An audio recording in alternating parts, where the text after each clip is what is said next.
Hello and good evening, everyone. Our journey today takes us back to 1848.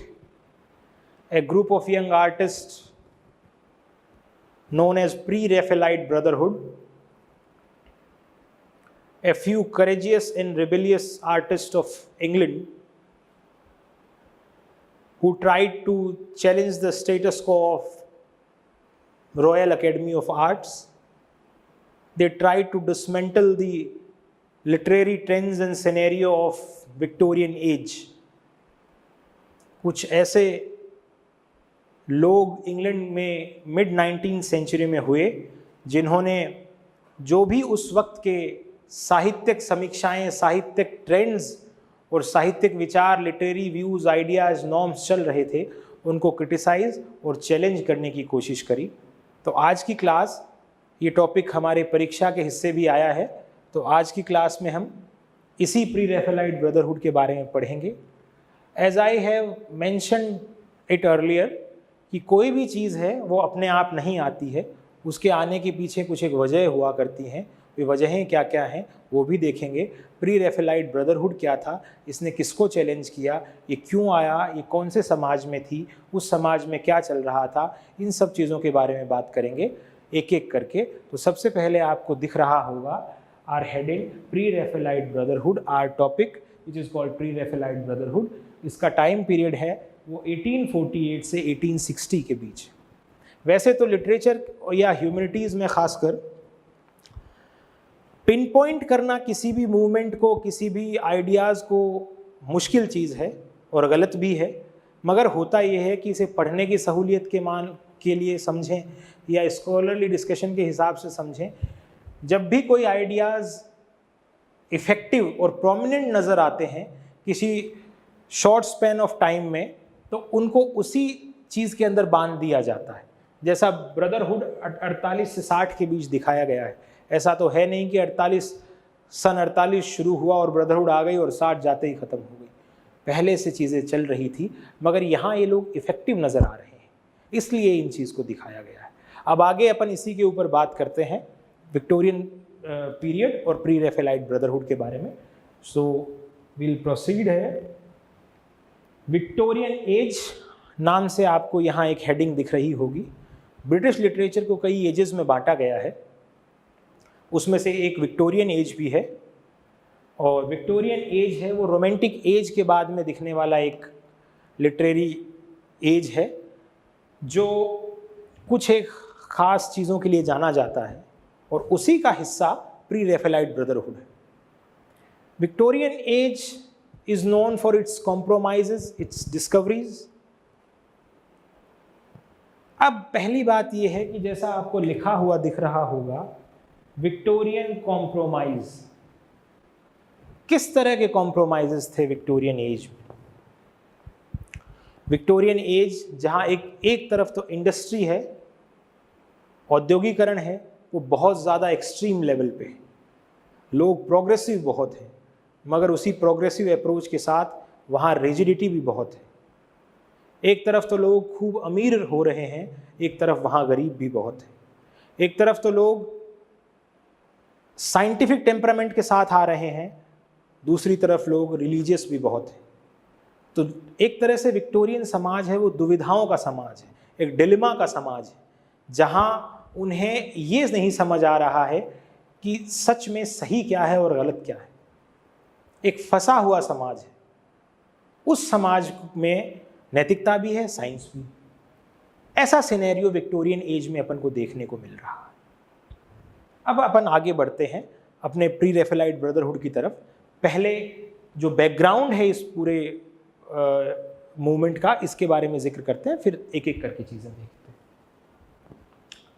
As I said, the social scenario of Victorian period, industrial growth बहुत ज़्यादा है Victorian period में, मगर उसके साथ rigid morality भी है। एक बांध के रखने वाली नैतिकता का भी वहाँ बहुत ज़्यादा जिक्र है। साइंटिफिक एडवांसमेंट भी बहुत है। विक्टोरियन एज के अंदर डार्विन ओरिजिन ऑफ स्पीसीज लिख रहे हैं। वो ये कह रहे हैं कि इंसान है वो सर्वाइवल ऑफ द फिटेस्ट की वाली चीज़ है। अगर कोई भी चीज़ है वो जैसा एटमॉस्फेयर उसको मिल रहा है वहाँ सर्वाइव कर रही है तो वो आगे प्रोसीड करेगी, अगर नहीं कर रही है तो एक्सटिंक्ट होगी, विलुप्त होगी। भगवान का कोई रोल नहीं। मगर उसी के साथ इसी विक्टोरियन एज में धर्म का जिक्र भी बहुत ज़्यादा है, रिलीजियस सीरियसनेस भी बहुत ज़्यादा है, साइंटिफिक एडवांसमेंट के साथ। डार्विन है, वहाँ स्टीम इंजन की डिस्कवरी हुई है, वहाँ एक तरह से ग्राम बेल हैं, वहाँ टेलीफोन की डिस्कवरी हो रही है। तो ये सारी चीज़ें साइंटिफिक एडवांसमेंट भी है मगर रिलीजियस अप्रोच भी है, मोरालिटी भी, इंपीरियल एक्सपेंशन भी है विक्टोरियन एज में, मगर उसके साथ सोशल डेकोरम भी बहुत ज़्यादा है। तो अगर ऐसा समाज है, ऐसे समाज में जब दुविधाओं वाले लोग हैं तो वहाँ आर्ट कैसा होगा, ये बात भी अपन थोड़ी समझते हैं ब्रदरहुड के विचारों को समझने से पहले, क्योंकि इन्हीं विचारों को ब्रदरहुड फिर क्रिटिसाइज करेगा। उससे पहले एक तस्वीर आपको दिख रही होगी, एक पेंटिंग है। इस पेंटिंग के अंदर few scholars are having an intellectual discussion, एक इंटेलेक्चुअल डिस्कशन चल रहा है and shadows are lurking behind. उनके पीछे कुछ परछाइयाँ भी दिख रही हैं। ये परछाइयाँ प्रीस्ट हैं, चर्च के पंडित हैं, पुजारी हैं, और ये लोग स्कॉलर लोग हैं जो आपस में बातचीत कर रहे हैं ज्ञान की, इन सब चीज़ों की। मगर इसी ज्ञान साइंस के साथ पीछे धर्म भी है। ऐसा समाज विक्टोरियन समाज था। हर समाज में ऐसी चीज़ें होती हैं मगर एक्सट्रीम लेवल इन चीज़ों का देखने को मिलता है वो विक्टोरियन पीरियड में देखने को मिल रहा है। विक्टोरियन एज के अंदर आर्ट एंड लिटरेचर का क्या रोल था और वो कैसा था? Art forms were expected to teach moral lessons. Art की जितनी भी विधाएं हैं, पेंटिंग, आपका ड्रामा, आपके प्ले, आपकी पोइट्री, आपका लिटरेचर जो भी है, इन सब का विक्टोरियन एज में ये माना जाता था काम है समाज को नैतिकता का पाठ पढ़ाया जाए। अब सवाल ये आता है क्यों हो रहा है, क्यों पढ़ाया जाए नैतिकता का पाठ? इसका कारण ये है, जैसे अपन ने पहले बात करी कि विक्टोरियन समाज डिलेमा का समाज है, दुविधा का समाज है, पशोपेश का समाज है। वो फंसा हुआ है। उस डिप्रेस समाज को एक तरह से बाहर निकालने के लिए, डिप्रेशन के लिए लोग मोरालिटी और नैतिकता का पाठ पढ़ा रहे हैं। वो कवि हैं, पेंटर हैं, सारे लोग यही काम कर रहे हैं। Instruct as well as entertain. Art का काम इंस्ट्रक्शन देना भी है और एंटरटेन करना भी है, सिर्फ एंटरटेन आर्ट नहीं है। ये सारे विचार हैं। आगे जाके आपको दिखेगा कि प्री रेफेलाइट ब्रदरहुड है, इन्हें तोड़ने की कोशिश कर रहा है। इन्हीं टेंडेंसीज को, इन्हीं नॉर्म्स को they are somewhere trying to dismantle. अब आगे देखते हैं इन विचारों में और कौन कौन सी ऐसी इंस्टीट्यूट थी जो ऐसे ही विचारों को बढ़ा रही थी, इन्हीं सब नॉर्म्स को प्रोपोगेट कर रही थी। तो उसमें अपने पास एक नाम आता है रॉयल एकेडमी ऑफ आर्ट, जिसके डायरेक्टर थे योशुआ रेनॉल्ड। अब now I am not going to read out the whole slide, I will try to explain this whole slide. जैसे जैसे सहूलियत के हिसाब से आप इसे पढ़ लें। इसमें इंपॉर्टेंट चीज क्या है उसका मैं जिक्र कर रहा हूं। रॉयल एकेडमी ऑफ आर्ट का पर्पस क्या था? समाज को नैतिक बनाना। अब नैतिक कैसे बनाए, किस तरह की आर्ट हो? Royal Academy of art promoted ideals of artificiality, polish, classical imitation instead of encouraging raw truth and realism. इस बात को आप ऐसे समझ सकते हैं, आप और हम फिल्में देखते हैं, हमारे पास जैसे दो तरह की फिल्में हैं। एक तो फिल्म है अनुराग कश्यप जो डायरेक्ट करते हैं, और दूसरी तरह की फिल्में हैं संजय लीला भंसाली बना रहे हैं। संजय लीला भंसाली की फिल्म में नोबलनेस है, एक डेकोरम है, एक क्लासिक अप्रोच है, बहुत ही ऑप्युलेंस, बहुत ही पैसा लगा हुआ चीज़ ऐसे दिख रही है। अनुराग की कश्यप की फिल्मों में कच्ची बस्तियां नज़र आ रही हैं, दबे कुचले लोग नज़र आ रहे हैं। तो रॉयल एकेडमी ऑफ आर्ट का पर्पस क्या था? वो ये कह रहे थे कि जो भी कच्चा है आर्ट में, जैसे वो कच्ची बस्तियां अनुराग कश्यप की फिल्मों में, वैसा रियलिज्म समाज को मत दिखाओ, समाज को नोबलनेस दिखाओ, क्योंकि आपका समाज पहले ही गिरा हुआ है, पहले ही दुविधा में है।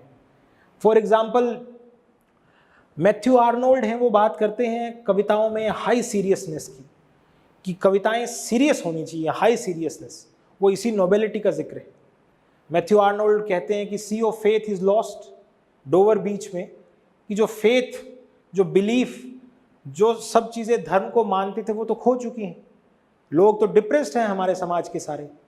तो ऐसे लोगों को अगर आप रो दिखाओगे, आपको जो डायरेक्टली आंख से दिख रहा है वैसा दिखाओगे, उसमें आप आर्टिफिशियल और फॉर्मूला में नहीं बांधोगे, उसको नेचुरल दिखाओगे, तो समाज आपका इंस्पायर नहीं होगा कहीं ना कहीं। जैसे टेनिसन कहते हैं, nature red in tooth and claw, nature है वो बारबेरियस है, हमारा समाज है वो एक तरह से बारबेरिक दिख रहा है। वही नेचर जो रोमांटिक एज में पीसफुल था, सुकून देता था, वही नेचर आज विक्टोरियन एज की कविताओं में हार्श है, बारबेरिक है।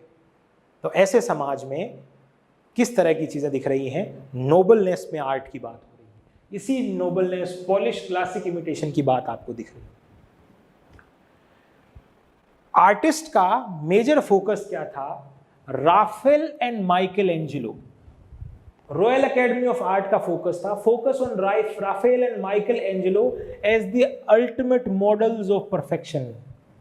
रेनेसो के अंदर दो बहुत बड़े पेंटर हुए, जिनका नाम था राफेल और दूसरे का नाम था माइकल एंजेलो। इन्हें माना जाता है, इनके वक्त आर्ट थी वो बहुत परफेक्ट थी, वहाँ कच्चा पक्का आर्ट में नहीं दिख रहा था, रॉ चीज़ नहीं दिख रही थी। वहाँ आर्ट में क्या दिख रही थी? नोबलनेस दिख रही थी। वहाँ आर्ट के अंदर एक तरह से रिफाइनमेंट दिख रही थी। वहाँ आर्ट के अंदर extra brush work, for example painting में एक्स्ट्रा ब्रश वर्क नहीं दिख रहा, एकदम मंझा हुआ सधी हुई चीज़ ही आर्ट कहीं ना कहीं दिख रही थी। तो ये लोग, राफेल और माइकल एंजेलो, कहने की बात है, इंस्पिरेशन थे रॉयल एकेडमी ऑफ आर्ट के, और कहीं ना कहीं जो विक्टोरियन आर्टिस्टिक ट्रेंड थे उनमें इनको इंस्पिरेशन माना गया था। आर्ट एक तरह से फॉर्मूला थी कि कोई भी चीज़ आपको करनी है, वो आपकी कोई क्रिएटिविटी वगैरह कुछ नहीं, आप जितनी प्रैक्टिस कर रहे हैं, आपको किसी फॉर्मूले के हिसाब से काम कर रहे हैं, वही आर्ट है। आर्ट आपको ऐसा नहीं है कि अगर आप नई चीज़ सीख रहे हैं, आपके कुछ विचार आ रहे हैं, वो चाहे मैच्योर हो या नहीं हो, तो वो चीज़ें एक्सेप्ट नहीं करी जाएंगी। एक्सेप्ट क्या किया जाएगा? एक फॉर्मूला है, उस फॉर्मूले में चीज़ों को रख रहे हो, वही आर्ट है। अब मैं दो एग्जाम्पल, दो पेंटिंग के थ्रू दे रहा हूं आपको, जो Royal Academy of Art Raphael की जो पेंटिंग है उनका जिक्र करती है। इन्हीं चीज़ों को जो प्री रेफेलाइट ब्रदरहुड है वो क्रिटिसाइज करेगी अपनी पेंटिंग्स और अपनी आर्ट के जरिए। जैसे एक एग्जाम्पल है, राफेल सिस्टीन मडोना नाम से एक पेंटिंग है। इस पेंटिंग में क्या दिख रहा है, मैं आपको दिखाने की कोशिश करता हूँ। ये एक पेंटिंग है, इसके अंदर ये जीसस क्राइस्ट है, ये वर्जिन मैरी है, and they both are descending from heaven. ये स्वर्ग से नीचे ज़मीन पे आ रहे हैं। अब इस पेंटिंग में अपन को, ये राफेल की पेंटिंग है जिनको विक्टोरियन पीरियड में आइडियलाइज किया जा रहा है। इस पेंटिंग में सब कुछ नोबल नज़र आ रहा है, यहाँ बहुत ही तरतीब से चीज़ों को सजाया गया है, एक गॉडली हेवनली फिगर ऐसा ही दिख रहा है। और मतलब बात यहाँ गरीब अमीर, गरीबी की, कच्ची चीज़ों की बात नहीं दिख रही, सब कुछ संजय लीला भंसाली की फिल्मों की तरह नोबल नज़र आ रहा है। Shows Virgin Mary and Christ child in idealized form. एक आदर्शवादी रूप में इसमें चीज़ों को दिखाया गया है। इसको कॉन्ट्राडिक्ट करेगी प्री रेफेलाइट ब्रदरहुड। दूसरी पेंटिंग है Raphael School of Athens. Athens जो स्कूल है, वहाँ थिंकर स्कॉलर थे, उनकी एक पेंटिंग है, राफेल की ही पेंटिंग है। यहाँ प्लेटो, एरिस्टोटल, सारे लोग एक पैलेस में इकट्ठा हो रखे हैं। ये भी एक आदर्शवादी रूप ही नज़र आ रहा है। आदर्शवादी क्यों आ रहा है? क्या प्लेटो, एरिस्टोटल किसी कच्चे मकान में रहने लायक वहाँ बातचीत नहीं कर सकते थे? क्या वो पैलेस में ही रहते थे? क्या वो हमेशा नोबेलिटी का ही हिस्सा थे? एक परफेक्ट आर्ट फॉर्म आपको इस तरह की दिखाई जा रही है, जो रॉयल एकेडमी और विक्टोरियन जो नॉर्म्स थे इस चीज़ों को सपोर्ट कर रहे थे। अगेन आई एम सेइंग, जो प्री रैफेलाइट ब्रदरहुड है वो इन्हीं चीज़ों को क्रिटिसाइज करेगा। तो ये रॉयल एकेडमी ऑफ आर्ट के कुछ एक पैमाने थे, आर्ट को कैसी होनी चाहिए, कैसा दिखना चाहिए, और इनकी अपन ने दो पेंटिंग्स के जरिए बात करी। एक तो वर्जिन मैरी एंड जीसस, दूसरा स्कूल ऑफ एथेंस है, प्लेटो अरिस्टोटल एक नोबेलिटी का हिस्सा है।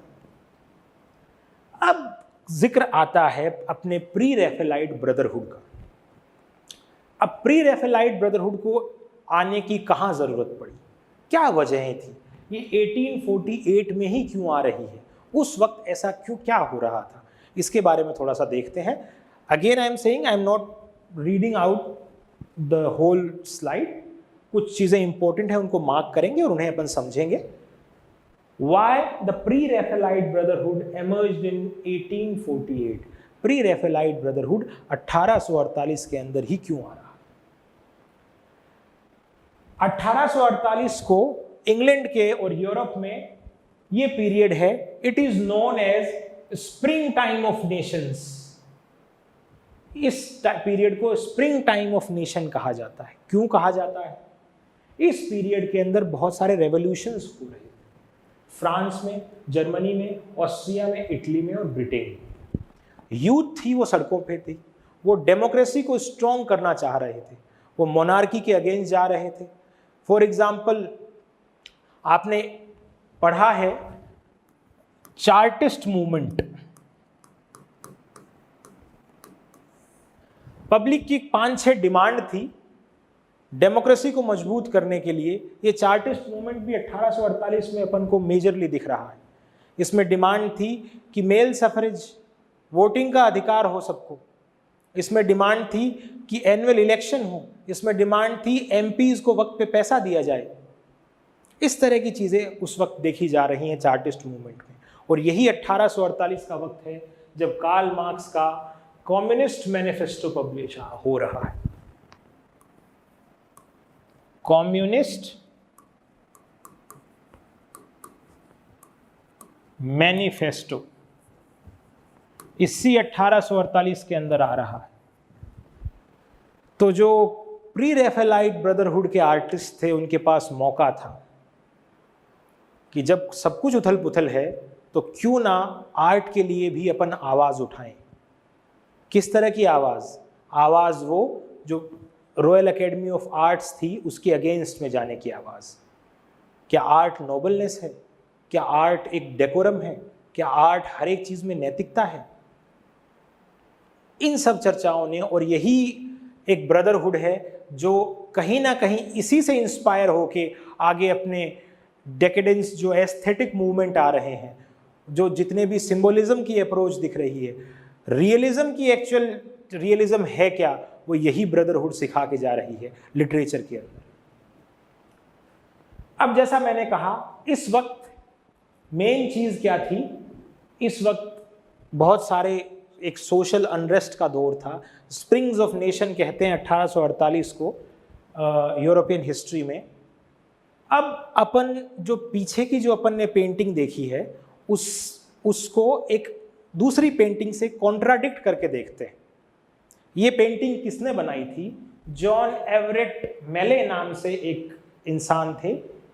उन्होंने एक पेंटिंग बनाई, Christ in the house of his parents. Christ अपने पेरेंट्स के घर में। इस पेंटिंग को देखना और पहले जो दो पेंटिंग दिखाई हैं उनसे कॉन्ट्राडिक्ट करते हैं। ये पेंटिंग है, इसके अंदर ये जीसस हैं, ये वर्जिन मैरी है, मदर ऑफ जीसस, ये सेंट जोसेफ है, फादर ऑफ जीसस। अब यहाँ जीसस काम कर रहे हैं, ये सब एक लकड़ी का गेट बना रहे हैं, जीसस खुद काम कर रहे हैं और इनके हाथ में a nail got stuck in his hand, एक कील है इनके हाथ में घुस जाती है और जो वर्जिन मैरी है इन्हें निकालने की कोशिश कर रही है। अब सोच के देखिए, पीछे वाली पेंटिंग से कंपेयर करिएगा, इस नोबल सी पैलेस को देखिएगा, इन डिवाइन फिगर को देखिएगा जहां सब कुछ परफेक्ट है। अब इस पेंटिंग को वापस नजर दौड़ाइएगा, यहां जीसस क्राइस्ट काम करते नजर आ रहे हैं। लेबर जो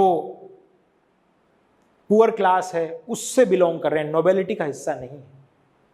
ये डिफरेंस था प्री रैफेलाइट ब्रदरहुड में और जो रॉयल एकेडमी ऑफ आर्ट्स कहें या जो विक्टोरियन नॉर्म्स थे वो कहें, उनके आपस में ये कॉन्ट्राडिक्शंस थे। ये कह रहे हैं कि जीसस क्राइस्ट हैं, वो मजदूरी का काम भी कर सकते हैं, नॉर्मल है। तो आर्ट को एक तरह से प्री रैफेलाइट ब्रदरहुड क्या मानती है, art is something which is raw, which is something which is truthful to nature, something which is real, something which is not idealistic। Art है कच्ची पक्की चीज है, जैसा आपने कोई चीज देखी उसको आपने बनाया, वही आर्ट है। आर्ट कभी भी आदर्शवाद नहीं है प्री रैफेलाइट ब्रदरहुड के अकॉर्डिंग। इस पेंटिंग में भी जैसे आपको दिख रहा है, जीसस जरूरी नहीं है नोबेलिटी का ही पेंटिंग में दिखे। जीसस आपको एक नॉर्मल जो रियलिटी है उसके अंदर जीसस आपको काम करते भी नजर आ रहे हैं। ये डिफरेंसेस, ये कंसेप्ट मेन एक तरह से अपन पेंटिंग से समझा अपन ने। अब जो कुछ एक इसके और कुछ फीचर्स दिख रहे हैं उनके बारे में भी अपन थोड़ा सा देखते हैं। द प्री रैफेलाइट्स के अंदर 7 लोग मेजरली दिखते हैं अपन को। वो कौन कौन थे?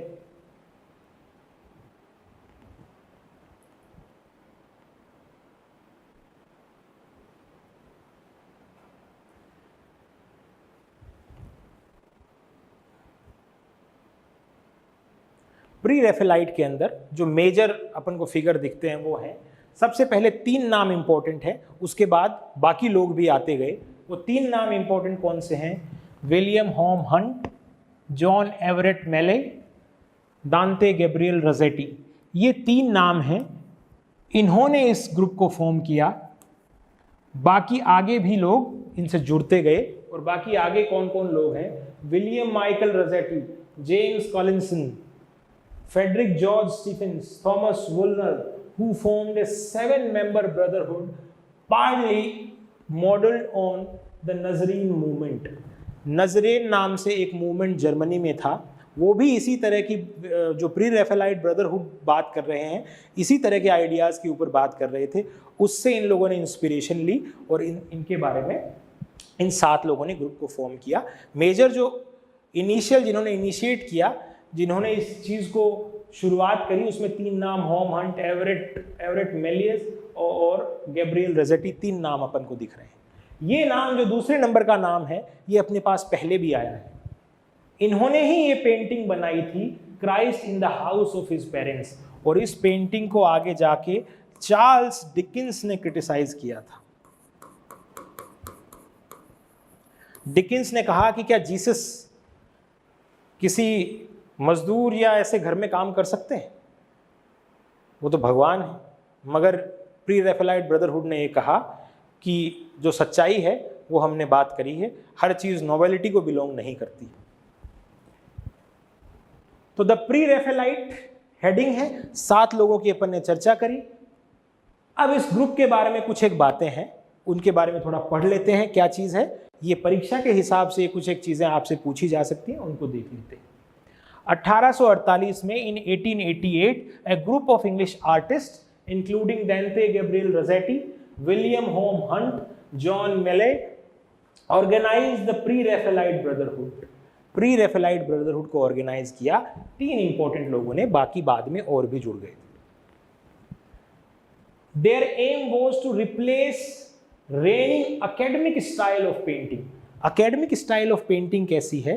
एक ऐसी स्टाइल जो एक तरह से कुछ नया इन्वेंट नहीं करती, वो बस फॉर्मूले की बात करती है। आर्ट है, आर्ट को ऐसा होना चाहिए। जो क्लासिक लोग बात कर रहे थे रेनेसो में, राफेल और माइकल एंजेलो, कुछ रूल दे गए पेंटिंग और आर्ट के, उन्हीं को कॉपी पेस्ट करने का काम कर रहे हैं। प्री रैफेलाइट ब्रदरहुड कह रही है ऐसा नहीं होता है, जो आपने देखा वो पेंट किया, रूल वगैरह छोड़िए। ये अपनी पेंटिंग में क्या बात कर रहे हैं? ट्रूथफुलनेस, सच्चाई होनी चाहिए, सिंप्लिसिटी, सरलता होनी चाहिए, स्पिरिट ऑफ डिवोशन, एक तरह से डिवोशन भी दिखने को मिलना चाहिए, which they attribute to the Italian painting before the time of Raphael. Raphael से पहले की जो आर्ट है वही इंपॉर्टेंट आर्ट है, राफेल के वक्त और राफेल के बाद की आर्ट है वो इंपॉर्टेंट नहीं। ये परीक्षा के हिसाब से सबसे इंपॉर्टेंट सवाल है, जैसा कि नाम से ही दिख रहा है, प्री रेफेलाइट, राफेल से पहले की आर्ट। राफेल से पहले किस तरह की आर्ट थी? मिडीवियलिज्म। मिडीवियलिज्म क्या था? लोग अनसिविलाइज्ड लोग थे, घुमक्कड़ लोग थे, इधर उधर रहते थे, वहाँ आइडियल स्पेस, आदर्शवाद की कोई जगह नहीं थी, जैसा सरल जिंदगी थी। तो इस तरह की आर्ट जो फॉर्मूले में नहीं बंधी थी राफेल से पहले, मिडीवियल पीरियड में उस तरह की आर्ट की बात की जा रही है। तो pre Raphaelite means before Raphael, Raphael से पहले की पोइट्री, पहले की आर्ट, पहले की पेंटिंग। इस मूवमेंट ने बहुत से लोगों को इंस्पायर भी किया। कौन कौन से लोगों को? कुछ पोएट्स हैं, उनकी राइटिंग में भी इस तरह की चीज़ें दिख रही हैं इस मूवमेंट्स के इन 7 लोगों से इंस्पायर होके। जैसे क्रिस्टीना रोसेटी हैं, विलियम मॉरिस हैं और एल्गर्नन स्वाइनबर्न हैं। इनकी कविताओं, कहानियों में प्री रेफेलाइट ब्रदरहुड का बहुत सारा इंस्पिरेशन दिख रहा है। रोसेटी की एक पोयम है the blessed Damozel. Blessed Damozel typifies medievalism, pictorial realism, symbolic overtones in the union of flesh and spirit, sensuousness, religiousness associated with the earlier writing of this school. Christina Rossetti की writing में क्या दिख रहा है? Sensuousness दिख रही है, मिडीवियलिज्म दिख रहा है। मिडीवियलिज्म जो अपन ने बात करी, जहां आर्ट किसी फॉर्मूले में नहीं बंधी थी। सिंबल्स दिख रहे हैं। सिंबल्स क्यों दिख रहे हैं? प्री रेफेलाइट ये मानते थे कि आर्ट का कोई फॉर्मूला तो है नहीं फिक्स, सिंबल्स हैं। आर्ट के अंदर जो बाहर आपको मीनिंग लग रहा है उतना ही गहरा मीनिंग होता है, जो सरफेस से आपको ऐसे एक तरह से सीधा सीधा नहीं दिखता है। सिंबल से सिंबल है वो कुछ और उसके बारे में 2-4 चीजें ऐड करके बता रहे हैं। तो सिंबलिज्म भी दिख रहा है आर्ट में मिडीवियलिज्म भी दिख रहा है आपको। क्रिस्टीना रोसेटी की दूसरी पोएम है गॉबलिन मार्केट। ये भी इस पोएम के अंदर भी प्री रेफेलाइट ब्रदरहुड के जो आइडियाज हैं वो सारे दिख रहे हैं। विलियम मॉरिस हैं, उनका एक narrative in verse earthly paradise नाम से एक वर्क है, इसके अंदर भी प्री रेफेलाइट ब्रदरहुड के एस्पेक्ट आपको दिख रहे हैं। तो इसमें आपको याद रखने वाली, ध्यान रखने वाली चीज क्या है? जो भी फॉर्मूलिक आर्ट थी, आर्टिफिशियल आर्ट थी, जो राफेल और माइकल एंजेलो कुछ नॉर्म्स बना गए आर्ट के बारे में, क्लासिक लोग थे, बता गए आर्ट नोबेल होती है, सब चीज़ें, इनसे इतर जाना आर्ट का काम है। वो इतर जाने में उसमें क्या दिखता है? उस आर्ट के अंदर एक तरह से सिंबल्स दिखते हैं, उस आर्ट के अंदर मिडीवियल कल्चर का जिक्र हो रहा है, उस आर्ट के अंदर सेंशुअसनेस का जिक्र हो रहा है। ये सारी चीज़ें ध्यान रखनी है आपको। साथ में ये भी ध्यान रखना है, इसी ब्रदरहुड से इंस्पायर होकर बाकी लोगों ने जो वर्क लिखे, जैसे ब्लेस्ड डेमोजेल लिखा, गॉबलिन मार्केट लिखा, अर्थली पैराडाइज लिखा, इन सारे वर्क में प्री रेफेलाइट ब्रदरहुड के कहीं ना कहीं एस्पेक्ट नजर आ रहे हैं। तो ये सारी चीजें आपको परीक्षा के हिसाब से ध्यान रखनी है। अभी अपने पास एक लास्ट स्लाइड है, इसमें क्या जिक्र है? इसमें कुछ एक फैक्ट्स हैं, याद रखने वाली चीजें हैं एग्जाम के हिसाब से, उनके बारे में बता देते हैं। जो 7 मेंबर थे उनमें से एक मेंबर का नाम था William Michael Rossetti. Outline 4 guiding principle of the brotherhood. William Michael Rossetti जो ब्रदरहुड का एक हिस्सा है, उसी का एक मेंबर है, उन्होंने कुछ एक आर्ट के लिए कुछ एक प्रिंसिपल्स बताए। वो प्रिंसिपल क्या बताए? To have genuine ideas to express. Art है हमेशा जेन्युइन आइडियाज बताएगी। आर्ट कभी भी आदर्शवादी नहीं होगी, आइडियलिस्टिक नहीं होगी। आइडियलिज्म का कोई स्पेस नहीं। जो आपने देखा वो आपने रचा, ये आर्ट है। वो कच्ची है, पक्की है, अधूरी है, उसमें एक्स्ट्रा ब्रश वर्क है, उसमें बहुत ही तरीके से कसीदे से कोई काम ढंग से नहीं किया गया है, कोई दिक्कत नहीं। आर्ट जो आपने देखा वही रॉ चीज़ है, वो art. To study nature attentively so as to know how to express them। जो आपके समाज में जैसा हो रहा है, ये चीज रियलिज्म को बता रही है। कैसे? अगर आपके समाज में गरीब तबका है, वो एक तरह की जिंदगी जी रहा है, तो आप उस गरीबी को कोई आदर्शवादी चीज में नहीं दिखाना है। जैसा आपको नजर आया आपकी आंख से, आपने उसे बताया। तो एक तरह से रियलिज्म का जो स्ट्रॉन्ग होल्ड अपन को दिख रहा है विक्टोरियन पीरियड में, वो कहीं ना कहीं अपन को प्री रैफेलाइट ब्रदरहुड है उसके जरिए नजर आ रहा है। To sympathize with what is direct, serious, heartfelt in previous art, rejecting convention and rote learning. Formula जो भी है, कन्वेंशंस हैं, पुराने जो परंपराएं हैं, उनको तोड़ना आर्ट का काम है।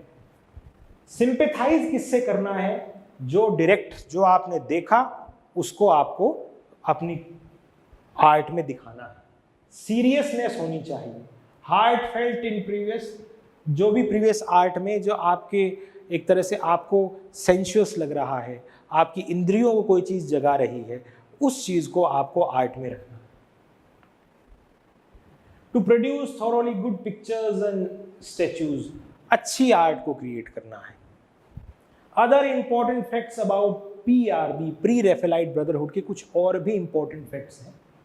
Use of symbol in poetry, कविताओं में सिंबल बहुत ज़्यादा यूज होते हैं प्री रैफेलाइट ब्रदरहुड की।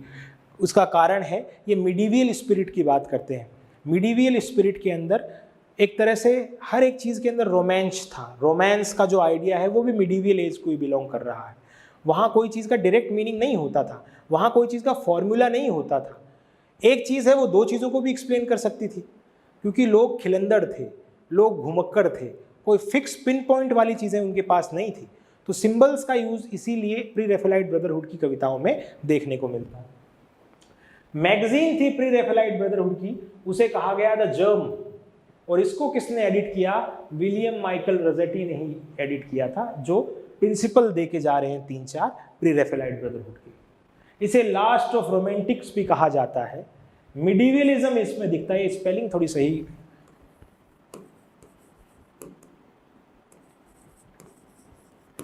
मिडीवियलिज्म भी दिख रहा है इनकी जो प्री रैफेलाइट ब्रदरहुड के विचारों में। नजरीन और क्वाट्रसेंटो आर्ट, नजरीन ये जर्मनी का एक आर्ट का एक मूवमेंट था। क्वाट्रसेंटो जो प्रीवियस मिडिल एजेस के अंदर, मिडीवियल पीरियड में इटली में जो आर्ट थी, वहाँ कोई फॉर्मूले का आर्ट नहीं थी, फॉर्मूला नहीं थे। राफेल और माइकल एंजेलो से पहले की जो आर्ट थी उससे ये लोग इंस्पायर्ड हैं। They associated themselves with Ruskin, John Ruskin नाम से एक thinker, philosopher, artist, literary person हुए हैं इंग्लैंड के अंदर। उनका भी यही मानना था कि आप नेचर को, ट्रूथ एंड नेचर की जो बात करते हैं, कि आपने जो नेचर में एक्चुअल में देखा है, आपने नेचर, यहाँ आपके समाज, सोसाइटी को मान सकते हैं, जो आपने आपके समाज में जो डायरेक्टली देखा है उसको जो रिप्रेजेंट कर रहा है वही आर्ट है। आर्ट को आइडियलाइज करना आर्ट नहीं। फॉर एग्जाम्पल, जैसा अपन ने पहले जिक्र किया था संजय लीला भंसाली के सिनेमा के बारे में और अनुराग कश्यप के सिनेमा के बारे में। अनुराग कश्यप का सिनेमा क्या है? जो देखा डायरेक्ट है उसको आपने आर्ट कंसिडर किया। संजय लीला भंसाली का सिनेमा क्या है? जो देखा उसको और आदर्शवादी रूप में दिखाया। तो जो आदर्शवादी रूप है वो रॉयल एकेडमी ऑफ आर्ट और विक्टोरियन ट्रेंड्स का हिस्सा है। जो कच्चा पक्का, रूखा सूखा, जो आपने आपकी नज़र से देखा, रिप्रेजेंट किया, वो प्री रैफेलाइट ब्रदरहुड का हिस्सा है। दांते गैब्रिएल रोसेटी जो एक क्रिटिक भी है, एक पेंटर भी थे, एक लेखक भी थे। इनका एक सोनेट कलेक्शन है, सीक्वेंस है, हाउस ऑफ लाइफ नाम से। ये एक तरह से प्री रैफेलाइट ब्रदरहुड के बारे में पूरी जानकारी है और इससे आप समझ सकते हैं मैंने हर एक चीज़ को रीड आउट नहीं किया है, समझाने के हिसाब से चीज़ों को देखा है। जो चीज़ें मैंने बताई हैं उनको आप देख सकते हैं, और इससे भी ना पढ़ना चाहें इन स्लाइड से तो आप एम.एच. अब्राहम नाम की जो किताब है उसमें इस मूवमेंट का जिक्र दे रखा है, वहाँ से आप पढ़ सकते हैं। आज के लिए शुक्रिया।